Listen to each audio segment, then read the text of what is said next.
Hello everyone, this is Sakshi Kakkar from Career Vision Academy. Hope you all are doing good. Well, आप सभी aware होंगे कि अभी अभी हमारी एक नेशनल एजुकेशन पॉलिसी इंट्रोड्यूस हुई है after 34 years, and basically this is the first education policy of the 21st century. And you all know कि कितना development, globalisation and technological advancement we all have witness in this years. So it was very important to get a new education policy in the wake कि हम global competition में pace रख पाएँ. So let us just talk about the key points of the new education policy है. First of all, जो हमारा पुराना demarcation था दैट वाज 10+2 ग्रुप, बट इस पॉलिसी के अंडर जो हमारा करंट डिमार्केशन है that has been done in the form of 5+3+3+4. First of all, कोई स्कूल का फिजिकल इंफ्रास्ट्रक्चर नहीं चेंज होना. इट्स जस्ट अबाउट कि अकेडमिक डिमार्केशन हमने थोड़ा पढ़ाया है ताकि हर ग्रुप ऑफ बच्चों के जो है प्रॉपर डेवलपमेंट पे हम ध्यान दे पाएँ. फर्स्ट ऑफ ऑल, जो पहली स्टेज है that is foundation stage and second is preparatory stage.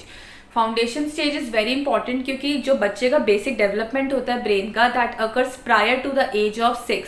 सो बहुत ज़रूरी है कि अर्ली चाइल्डहुड केयर और एजुकेशन पर प्रॉपर ध्यान दिया जाए ताकि बच्चों की care appropriate and they should have the proper stimulation to their brain ताकि उनका फाउंडेशन जो है वो स्ट्रॉन्ग हो सके.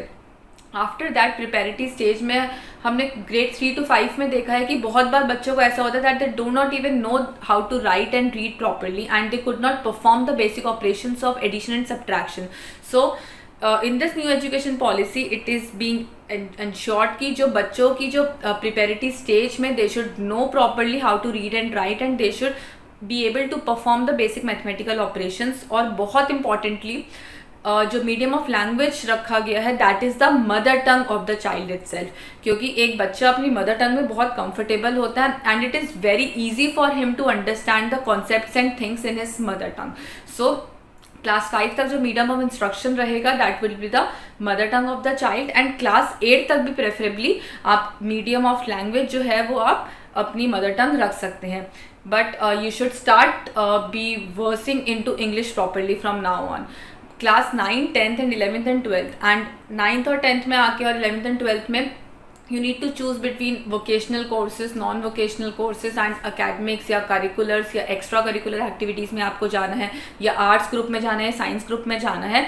इन this new education policy there are no rigid deviations here, so you can go along with your choice of subject and there are no hard and fast rules कि आपको इन groups में खुद को डिफ्रेंशिएट करना ज़रूरी है. आफ्टर दिस जो पहले जो बोर्ड एग्जाम्स कंडक्ट होते थे that was once in a year in class 10th and 12th, but इस बार जो है क्लास 10th और 12th में एक और मौका दिया जाएगा. Suppose if you are not able to perform properly in your first exam you have a chance ताकि आप अपना जो बेस्ट शॉट है वो आप दूसरी बार अगर आप देना चाहें तो you can easily give. So this is a very welcoming step क्योंकि बहुत सारे यंगस्टर्स जो हैं they perform suicides even and they go into depression if they are not able to get good marks. So here by giving a second chance आप लोग को motivation मिलता है इस चीज़ का कि if you are not able to perform properly या कुछ भी प्रॉब्लम की वजह से you are not able to score properly you have a chance. and class 10th और 12th पे ही पहले एग्ज़ाम्स जो हैं वो कंडक्ट होते थे बोर्ड एग्ज़ाम्स, पर अब क्लास 3, 5 और 8 लेवल पे भी स्टेट लेवल पे एग्ज़ाम्स कंडक्ट होंगे ताकि बच्चों की जो ग्रोथ है या वो कितना पढ़ रहे हैं ठीक से that can be monitored from that age also. So ये बहुत ज़रूरी है क्योंकि सीधा क्लास 10th पे पहले आपको आपकी जो परफॉर्मेंस थी वो जज की जाती थी, बट नाउ क्लास 3, 5 और 8 लेवल पे भी आपकी जो ग्रोथ है वो मॉनिटर करी जाएगी. आफ्टर दिस जो हमारा एनरोलमेंट रेशो है, जो ग्रॉस एनरोलमेंट रेशो कहा जाता है, वो काफ़ी अच्छा रहता है till grade 5, like it's 90.6%, but after that जो है वो ड्रॉप आउट्स बढ़ने शुरू हो जाते हैं. बीट एनी रीज़न कि कुछ गर्ल्स को दे आर नॉट अलाउड या कुछ फिनेंशियल इश्यूज़ की वजह से they are not able to continue the studies. So इस एजुकेशन पॉलिसी के अंडर जो ग्रॉस एनरोलमेंट रेशो का टारगेट है that has been set to 100% ताकि जो हर बच्चा है उसको एजुकेशन से एक्सेस मिल सके and he should have the proper right and proper infrastructure to get himself educated properly. After this जो हमारे क्लास 12th के बाद जब हम कॉलेजेस में एंटर होते हैं, सो in this also जो एग्ज़ाम कंडक्ट होता है common college entrance examination, that will be conducted twice a year now. Plus अगर आप अपनी बैचलर्स डिग्री में you are not able to complete the course, तो आप अगर 1 साल में ड्रॉप कर देते हैं you will get a diploma. अगर आपने 2 साल में ड्रॉप किया you will get an advance diploma. अगर आप फ्यूचर में अपनी स्टडीज़ कभी भी कंटिन्यू करना चाहते हैं, now you will have an option to continue your studies in the future as well. So this is again a very good step. And online education को काफ़ी प्रमोट किया गया है आज की एज में, that is a digital as.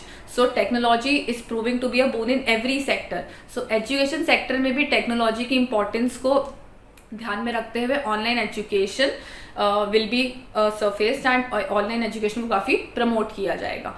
Teachers की education पे भी काफ़ी ध्यान दिया जाएगा. MPhil programme has been decided to discontinue from now on. And जो पहले एक्सपेंडिचर था हमारी पब्लिक एक्सपेंडिचर जो था हमारी एजुकेशन पे, that was 10%, sorry. Now it has been increase to 20%. So this shows कि एजुकेशन कितनी इंपॉर्टेंट है हमारी कंट्री, किसी भी कंट्री के लिए इनफैक्ट. सो इसकी इंपॉर्टेंस को देखते हुए the public expenditure has been raised now, and now 6% of GDP will be invested in the education sector in according to this new education policy. So expenditure जब increase होगा definitely better facilities introduce होंगी. more and more children will be able to get access to education. So it is hopeful that this all steps will definitely bring a revolution in the education sector.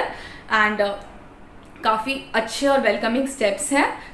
I hope you are able to understand the salient features of the national education policy here. Stay tuned for more videos. Thank you.